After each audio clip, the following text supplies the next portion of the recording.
You're listening to the Joyful Practice for Women Lawyers podcast, episode 111. Welcome to the Joyful Practice for Women Lawyers podcast. I'm your host, Paula Price, lawyer turned certified executive coach. This podcast was created to empower women lawyers just like you to create a life and practice you love. Join me every week for a break from the hustle so we can focus on you, what you truly want, and how you can create it. If you're over the overwhelm, done with putting out fires, and ready to redefine success on your own terms, you're in the right place. Ready for today's episode? Let's dive in. Hello, my friend. Welcome back to the podcast. It's Paula here, and I'm delighted that you've joined me here this week. We will be talking about how to know if it is time to leave your job. And I will be offering a quiz that I created to help you gain clarity around that decision. Before we dive in, I wanted to say hello and just highlight a few things that have been happening in my life. It is the end of summer and my kids are about to be let out of school. Maybe you can relate. As of tomorrow, they will be off for 2 months and they are so excited. And I'm a mix of excited and terrified. Excited that they will have more freedom, less routine, and an opportunity to enjoy the summer. And terrified because what am I going to do for the next 2 months to keep them entertained? I've got a plan. There's some camps, there's some downtime, there's lots of things happening.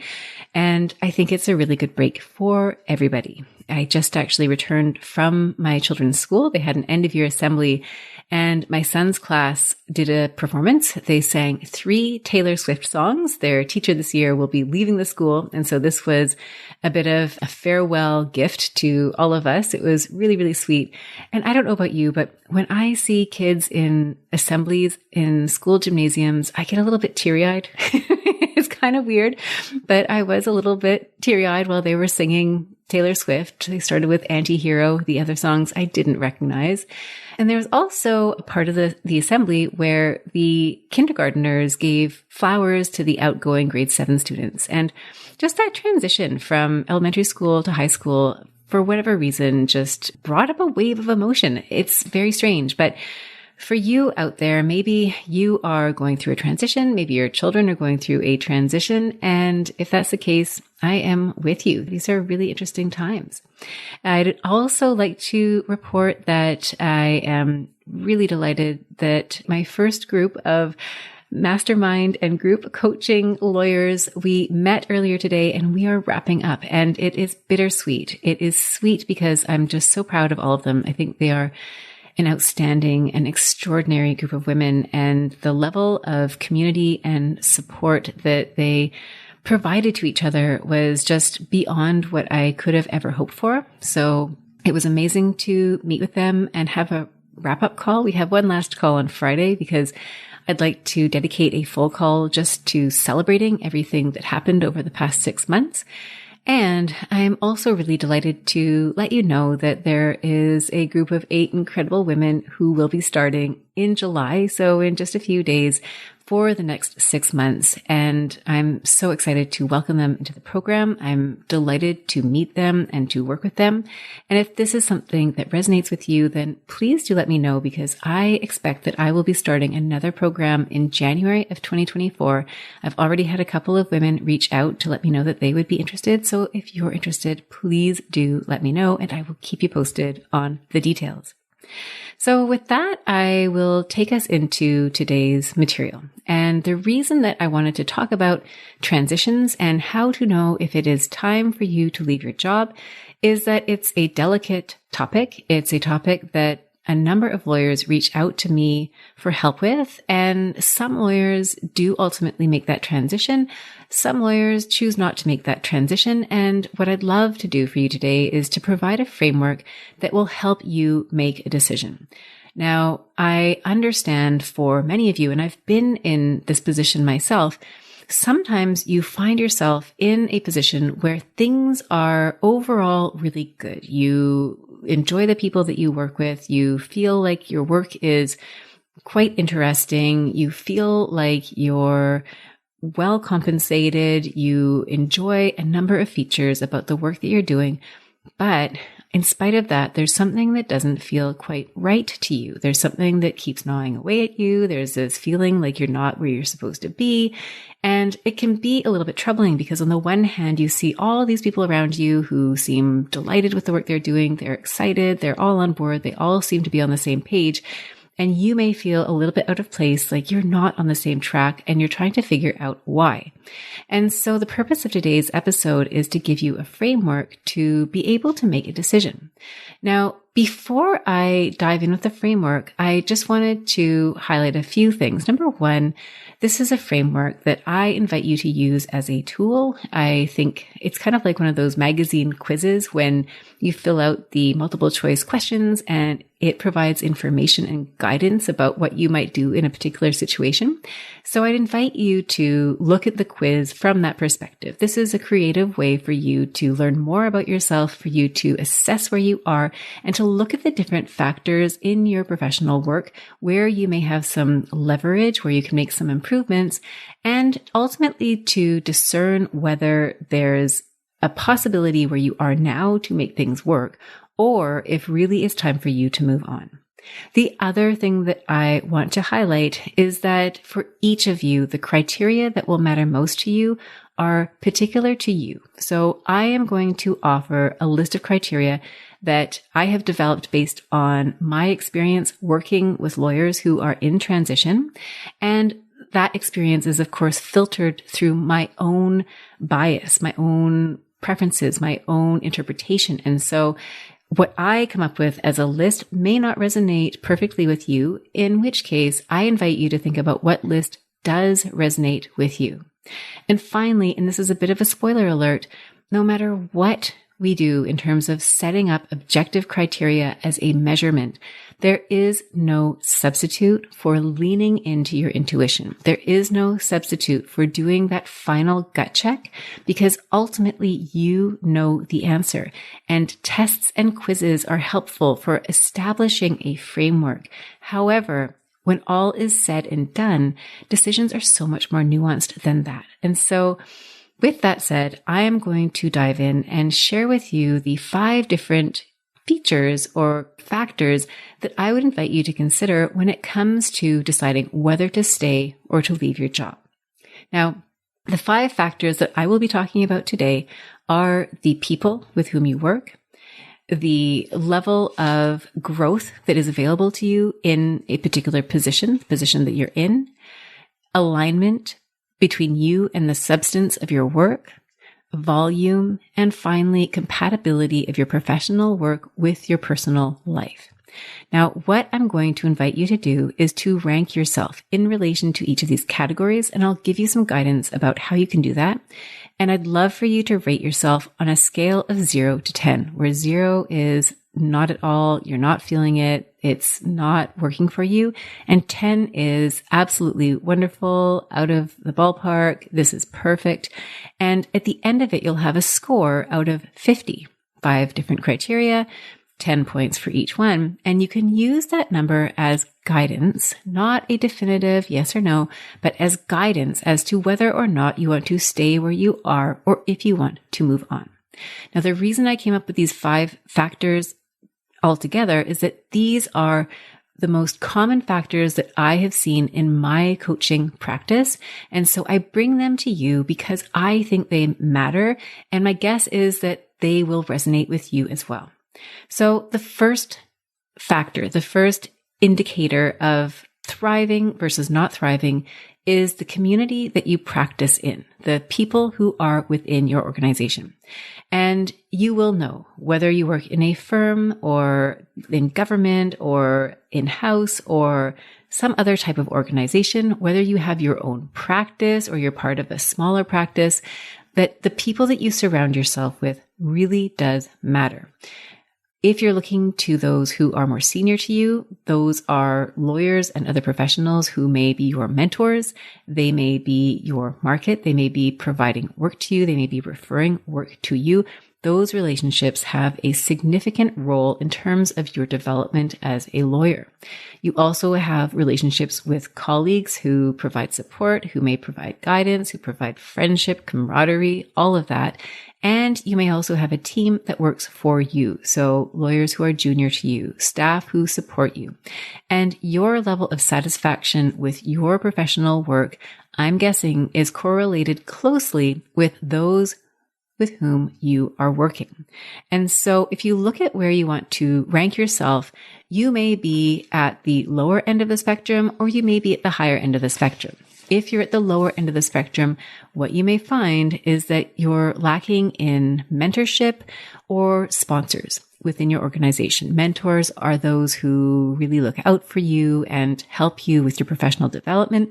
Sponsors often go beyond mentoring to promote you and to promote your professional interests within an organization. They may introduce you to clients. They may put you forward for positions of leadership, whether it's partnership or some other role. And so you might lack mentors or lack sponsors within your organization.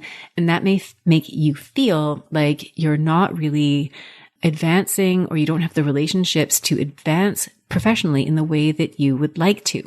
It may be that that also impacts the market for your work. You may also find, if you're on the lower end of the spectrum, that the culture that you're in is toxic to you. And there is probably a lot that I could say about work cultures that may be labeled as toxic. I'm not going to go into any great detail today, except to say that for you, you may find that there is a person or there is a culture within your department, within your organization, where you find it very difficult to work with that person. You may find that you're particularly nervous or anxious around that person. You may find that that person doesn't treat you in a way that you feel respected or valued. And if that's the case, my guess then is that from a fulfillment standpoint, you do not feel that high level of satisfaction when you are in contact with that particular person. If you're at the lower end of the spectrum, when it comes to personal relationships, you may feel like you don't fit in. You may feel like what you bring to the organization is not being valued. You may feel like you're not supported. Now, if you're at a 10, on the other hand, what you may find is that there's a strong sense of connection with your colleagues. There may be a strong sense of connection with your clients. You may find that you've got mentors who really support you. You've got sponsors who promote you, and you feel like you are part of a team. You feel like you're a part of a family, and it's a family that you want to be a part of. You may feel like you have a lot of support where you are, where your career is there. If you want it, it's mapped out. You're able to discuss openly and freely what your career aspirations are, and you find that you are supported in pursuing your goals. You likely feel valued for your work. You may feel that people come to you for your advice and your opinion. They really value what you have to say, and you feel like you're part of the team. So for this first factor, which is the personal relationships that you have within your organization, I invite you to give yourself a score of 0 to 10. And you may also think about what it is, what factors are at play in your particular organization that give you a lower score if it's a lower score, and a higher score if it is a higher score. Moving on to the second pillar, we're going to look at opportunity for growth. Now, if you have listened to my podcast for a while, then you may have caught the episode about the 4 pillars of a joyful practice. And one of those pillars is the opportunity for growth. It is my belief, my strong belief, that joy is created when you are working toward your potential. I didn't make that up. The ancient Greeks did. And I think that is absolutely true. When you see yourself as having a learning curve and you are able to continually press forward, you're able to expand, you're able to grow, you're able to learn, that is where you get true joy from your work, whether it's your professional work or your work in your personal life. And so when that is absent from your professional work, when it's absent from your job, where you feel like there's nowhere for you to go, you've hit a plateau, the work has become boring or stagnant, or you just don't see yourself as having a future, that can really impact on the love that you have for your work and whether or not you want to stay or leave the place that you are. So if we're looking again at this question from a spectrum where 0 is not a lot of satisfaction and 10 is, yes, you've got it, What you might find at the lower end of the spectrum is that you lack a vision or goal for the future. You may see yourself within your organization. You might look around you at the lawyers who are ahead of you. You might look at the work that they do. You might look at the lifestyle that they have. You might look at the relationships they have within the organization and outside of the organization. And you may have a really hard time imagining yourself as one of them. You may have a really hard time imagining yourself in a more senior or a leadership role in that particular environment. If that is the case, chances are your ranking is going to be at the lower end of the spectrum. This could be for a number of reasons. It may be that you feel pigeonholed in a certain practice area and you do not see yourself as wanting to stay in that particular practice area. You may feel like you are seeking out new and different types of work and your efforts are not fruitful. You may feel a sense of stagnation, of boredom, of disengagement, and like you've hit a plateau and there's no way of moving up. And you may find that you have dread for the future when new files come in, whether it's a larger litigation mandate or a bigger deal that you could work on or a higher level of responsibility. Instead of feeling excited and keen to get started on that new challenge, you might think, oh gosh, this is the last thing on earth that I want to do, in which case chances are this is not in alignment with what you really want. This is not an area in which you want to grow. Now, at the other end of the spectrum, if you're looking at the 10s or the 9s, if you are truly engaged, if you see that there is potential for you to grow, you may feel like you are on the edge of your learning curve and you may love it. I almost can imagine a surfer, someone who is riding on the crest of a wave, and you feel that rush of excitement as you continue to press forward, you continue to press toward your potential. That means that you are being challenged in a way that resonates with you, in a way that you truly love. You may seem to be hitting your milestones easily and naturally. So what that can look like is the opportunities come your way, whether they're opportunities to get into court, opportunities to take on bigger files, opportunities to work with new clients, new deals, whatever that might look like for you. You take on those opportunities, you feel encouraged, you feel supported, and you love the fact that you keep on expanding the scope of what you are doing.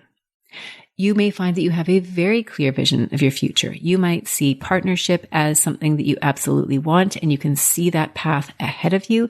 You may want a different type of leadership within your organization, and you can see what that is going to look like, and you want it. It may also be that you speak openly with members of your organization about those aspirations, about the future that they want, and they also see you in that leadership role.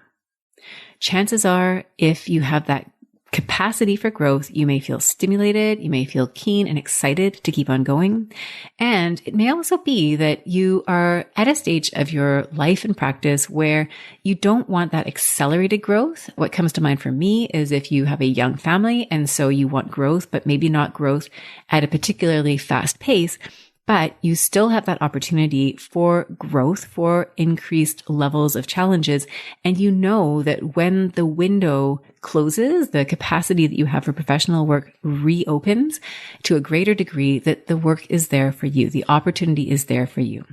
So again, looking at this criterion, at this factor of potential for growth, I would invite you again to give yourself a rating on a scale of 0 to 10. And if it's the low end, again, what is it about where you are that provides for that lower ranking?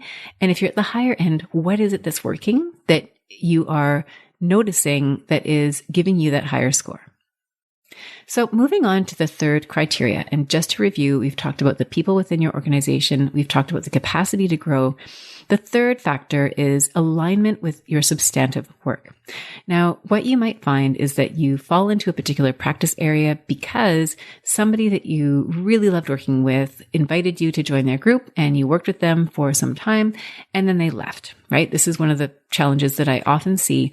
Lawyers who have been brought up by other lawyers who then move on from the organization and they stay there. So they lose out on that professional, personal connection that they once had. And sometimes the substance of the work that they are left doing simply doesn't align with what they want to do. So if you're looking at the substance of your work, does it align with what you really value? Does it align with your strengths and your interests? So what you might find is if you're at the lower end of the spectrum, there is a lack of fulfillment in the work that you do. You really don't feel connected to it. You may have this unanswered search for meaning in your work.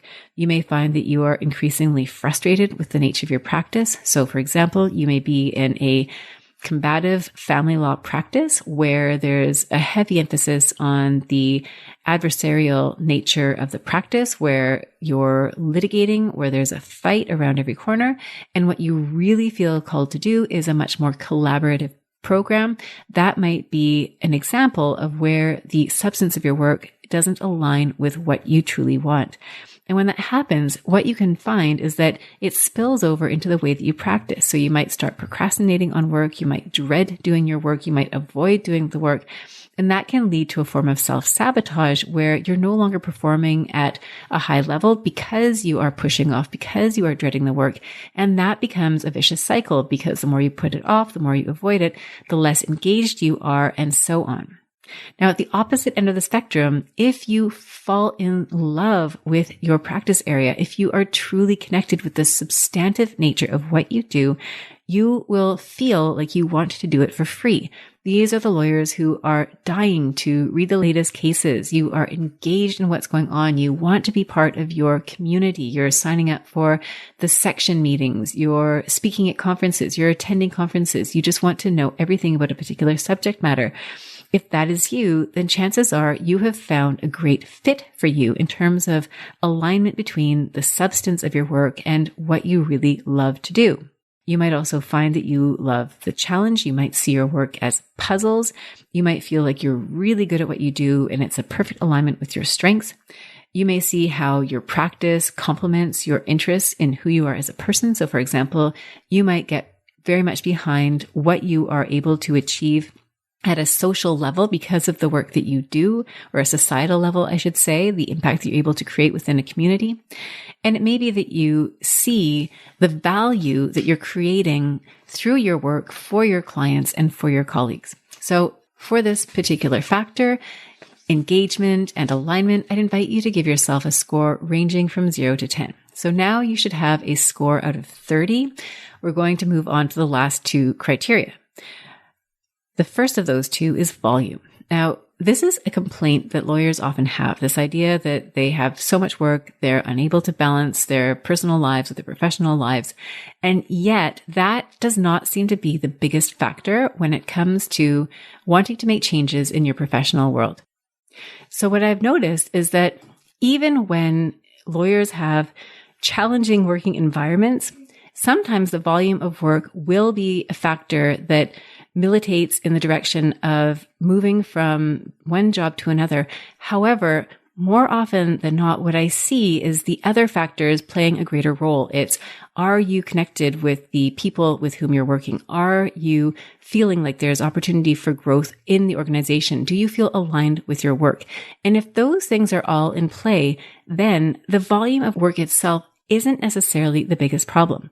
That being said, volume does play a role. So, for example, if you are in an organization where you're working on the billable hour and you are not someone who likes having targets, you do not like the unpredictability of that, then that is going to be a challenge for you.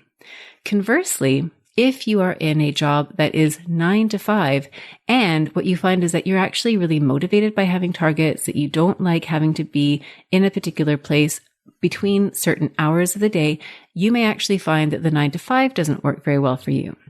You may also find that if you're in an organization where there's not enough work, you may feel like it's a little bit too quiet, that you want more opportunities to learn new skills, to develop new relationships, to be engaged at a more intense level, then you might find that that does not work for you. And conversely, you may feel like you're in a practice that is highly cyclical and it gets really busy and that doesn't work for you. Now, again, we need to look at this question from the perspective of the individual. Going back to that last example, You may love having a practice that is highly cyclical. You might really enjoy the fact that one day it's all hands on deck, it's everybody's hair on fire, there's a thrill, there's an excitement. You love the energy of that dynamic, and you love having a quieter recovery period after that. I've worked with lawyers who have what they describe as these burnout cycles, and yet they don't see that as being a problem. They just see that as being a part of the way that they practice. So for you, you need to ask yourself what resonates most strongly with you. What kind of volume works best for you? You may love being recognized for your contribution, whether it's through the billable hour format or some other fashion. You might love being really busy. You might love not being busy. You might thrive in an area where there's crisis after crisis. You might see yourself as being someone who thrives in that kind of a setting. Or you might find that what you really need is a pace that's a little bit slower, and that's ultimately what works for you. So when it comes to volume, I would invite you to assess for yourself whether or not you're at the zero end of the spectrum, where the volume simply doesn't correlate to what you wish for, what you desire in your professional work, and where 10 is where you really do love that. And it's going to be different for everybody. Moving on to the fifth criteria, it's the relationship between your professional work and the rest of your life. Now, there's a lot of talk about this idea of work-life balance or work-life integration, and that the two really cannot be separated. And I think I would fall more into that school. I don't see your professional world, your professional work as being something that is completely separate from who you are as a person. I see you as a whole person who has multiple different facets to your life, to your personality, different interests, different commitments. And so your professional work is really integrated into the other components of your life. And what you may find is that the professional work that you're doing isn't integrating very well into the other components of your life. Now, we often hear about it in terms of time. So the idea that you're so busy at work, you don't have time for the other factors of your life. So that may be a piece of it, but it might also be in terms of the substance. We talked about being in alignment with the nature of the work that you're doing. You may feel like your values are no longer in alignment with the work that you're doing, and that there's a disengagement or a disconnect between the professional work that you're doing and who you see yourself as being as a person. So if you're at the lower end of the spectrum, what you might find is that your professional work, your job, is keeping you from maintaining the commitments that you've made to others, whether it's your family, whether it's your children, whether it's your friends, whether it's your spouse, it's your community. And you may find that you feel like the work that you're doing is poorly aligned with who you see yourself as being as a person. And it may also be that as you evolve, as you mature, both as a professional inside of your work and outside of your work, that you increasingly find that you're misaligned, that you maybe no longer share the same values as your organization, whereas maybe a few years ago you did.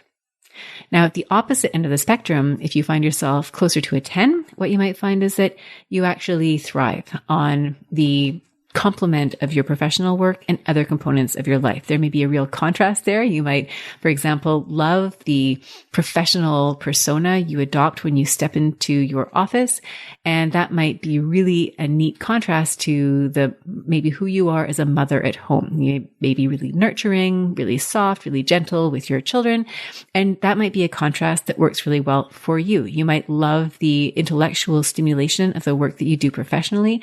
And that is a nice complement to some of the other work that you might be doing outside of work. And so for each of you, this is going to be different. But what I invite you to consider is how your professional and non-professional commitments complement or work against each other. What you might also find is that if you're closer to a 10, that you have adequate support, both at work and at home. So that lessens the tension of having commitments in either of those arenas. And what you might find is that the better you feel at work, the better you show up in your personal life, and vice versa. So we've gone through these different categories. We've gone through the categories of who you are surrounded with. We have talked about the potential for growth. We've talked about alignment of your professional work and your values, strengths, and interests. We've talked about volume of work, and we've talked about the relationship between your professional work and other components of your life. And if you've been following along, then you've been giving a ranking to each of those out of 10. And so you'll have a score somewhere between 0 and 50. Now, what I'd invite you to do at this stage, and this is really for more of an experiment than anything else is to ask yourself what number you have. And let's say you're between a 40 and a 50. My guess is that you're reasonably content in the job that you're in. Chances are you're reasonably well aligned. Chances are you're growing. You're seeing the opportunities ahead of you. It feels like a natural fit. You're not questioning it very much along the way. And that's probably a good sign. And any changes that you might want to make might be tweaks to the existing system. Maybe it's asking for a little bit more work in a particular area. Maybe it's being more intentional in fostering relationships with your mentors and sponsors and creating a little bit more direction in the nature of where your practice is taking you. If you're in the 30 to 40 range, again, you're probably feeling pretty good about the role that you're in. But if you're at the lower end, you might be wondering if it's the right place or if there's some more significant changes that you might want to make. And so here you might look at the different categories that I've taken you through and see where you rank lower. Maybe in the integration of people category, there was a lower score. Maybe it was lower in terms of the balance score. So look at where the gap is and can you solve for that? In the next category, looking at the 20 to 30 range, that's really where you're on the fence. If you look at a 20 out of 50, that's less than 50%. 30, of course, is more than 50%.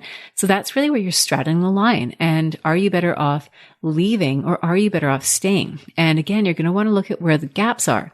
And what I'd invite you to consider, particularly in this category, is whether the gaps are surmountable in the job that you're in. So for example, if there is a toxic personality and that toxic personality is very close to where you are professionally, they're your direct supervisor, they're a colleague that you will be working with indefinitely, that doesn't look like it's going to change, then you have what might be considered an insurmountable hurdle. That isn't going to change. So either you can learn how to adapt and work with that person or those people, or you'll need to find a different job where you're not going to have that same challenge. By contrast, you might have a challenge that's more in the nature of balance, where the balance could be adjusted by setting clearer boundaries, by asking for certain accommodations at work. So you see where I'm going with this, where you can either make changes to where you are, or if where you are isn't susceptible to the changes that you would need to make in order to feel happy, satisfied, fulfilled, and joyful in your work. Now, if you're at 20 or less, so this is below 50%, you're in the 0 to 40% category, you will really want to ask yourself whether or not where you are is a viable place for you. If you don't feel connected to the people, you're not connected to the work, you're not feeling like there's opportunities for growth, it doesn't fit with your lifestyle, then chances are you're in a situation where you are going to need to make a change. And this can be really challenging because even when you don't love where you are, it's a place that you know, it's a place where you may feel reasonably safe and comfortable. You may have a long history with that particular organization. And so leaving can feel really, really difficult. It can feel sticky. It can feel scary. You may feel totally stuck when it comes to making that decision. And so the reason why I invite you to go through this exercise is to create some objective level of assessment so that you have that as data when it comes to moving forward. Now, as I mentioned closer to the beginning of this podcast episode, this is just a way of assessing. This is a self-awareness tool. This is a way of breaking down your overall career satisfaction, your job satisfaction to help you make a decision. But ultimately, what you're going to want to do is take a step back and check in with your gut. You may try your best to set up a list of factors that will hopefully make you one way or another decide whether to go or whether to stay. And this happens often in my practice where a lawyer will come to me and they will have made a checklist. And on the one hand, they've got all the pros. On the other hand, they've got all the cons. And yet that can be a really difficult decision to make, even when they've got the relatively objective criteria set out in front of them. Now, one way to examine that problem is to take a look at the reasons behind each of those factors and to decide whether or not those reasons resonate with you. Sometimes you might find that those reasons are motivated by fear. Sometimes you might find that those reasons are motivated by commitment. It really depends. So you can look to the reasons, but ultimately, when it comes to making a decision, the place where you're most likely to find your answer is in your heart. It's in your gut. It's by simply being still with the question and allowing yourself to answer it. You may find it helpful to think of yourself 5 years from now, 10 years from now, and to seek guidance from that older, wiser version of you. That sometimes will help you channel that inner wisdom that you have when it comes to making decisions about your well-being and your professional path forward. But ultimately, you can have the checklist, but I do invite you and encourage you to lean into yourself and to trust your intuition. Now, when you follow this process, I think it's going to help you make a decision over whether to stay or whether to go, whether it's a matter of tweaking a few things or a complete overhaul for change, because you're going to increase your level of awareness. You're going to see what factors are important to you. You're going to see what is missing. And it may be that this is the exercise that you need in order to come face to face with the facts as they are. If you are in a habit, the day-to-day, you're busy, you're not really thinking about this, simply taking a pause like you're doing right now to reflect on this question may give you the clarity that you need to make a decision, whether that decision is to stay or whether that decision is to do something different. And ultimately, what you want for yourself is to reach a yes, I'm going to stay, or a no, I'm not going to stay. Because if you're in that zone of indecision, what can end up happening is you end up wasting a lot of your energy, spending a lot of your energy going back and forth, not really moving in one direction or the other. Whereas if you were to say, yes, absolutely, I'm in 100% and I'm going to invest myself in making this the best situation possible, or you're going to say, this is not going to work out for me and I'm going to put all my energy into the best decision possible. And I did a podcast episode recently about being stuck. Again, I would refer you back to that episode if this resonates with you. Now, what you will need if you decide to undergo this exercise, number one, is the patience and commitment of energy to answer the questions that were posed during today's podcast episode. So ask yourself whether or not there is that opportunity for you, whether you're connected with the people in your organization, whether there's room for you to grow, whether you feel aligned with your work, whether the volume works for you, and whether this job that you have is one that you want to keep with you when you look at the mosaic of your life going forward. It also means you're going to need to invest the time to make any necessary changes. If you decide to stay where you are, but you need to fix a few things, then you absolutely owe it to yourself to take initiatives to make those changes. And what it also requires of you is courage to potentially have very difficult conversations, or also the courage to leave your job if that's what it is that you choose to do. If you do these things, if you follow a process, if you listen to yourself, if you go through the criteria, if you listen to your intuition and you make a choice and you follow through on that decision, what you will create for yourself is greater fulfillment. What you will find is that you are able to embark on a path of sustainable growth and ultimately create more fulfillment and joy and happiness in your work. So, my dear friend, thank you so much for joining me here today. I hope that this podcast episode has resonated with you, that it has helped you identify some factors that you might consider if you are thinking about staying or leaving. And for each of you, I just wanted to say a big thank you for tuning in. I love being able to connect with you here on the podcast.